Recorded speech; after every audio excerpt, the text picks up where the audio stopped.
अस्सलामुअलैकुम सामीन। 23 जुलाई है। सोशल इंडिया न्यूज़ में आपका खैर मकदम है। ख़बर का उन्वान है मगरबी बंगाल के वज़ीर तालीम गिरफ़्तार।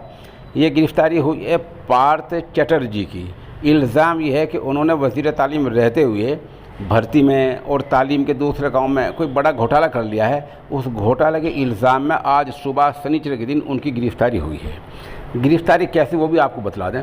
दरअसल 24 घंटे पहले उनकी एक करीबी खातून के मकान से लगभग 20 करोड़ रुपए कैश मिला है। उससे शुबा हुआ, फिर मंत्री अगर रेड मारी गई, पूछताछ की गई। लगभग 36 घंटे की पूछताछ के बाद ईडी ने मगरबी बंगाल के वज़ीर चटर्जी को गिरफ़्तार कर लिया है।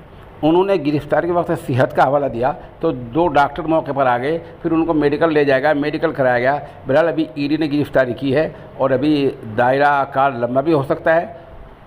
इस सब के साथ मगरबी बंगाल की सरकार ने और टीएमसी पार्टी ने इस घोटाले से ख़ुद को अलग कर लिया है और कहा कि उसका कोई इससे लेने देना नहीं है। अब देखना ही है कि मामला आगे कहाँ तक पहुँचता है। फ़िलहाल जिस खातून के पास से 20 करोड़ रुपया लिया गया है, वो मिला है, उसको भी हिरासत में ले लिया गया है और वज़ीर मौसूफ़ की बाकायदा गिरफ़्तारी हुई है।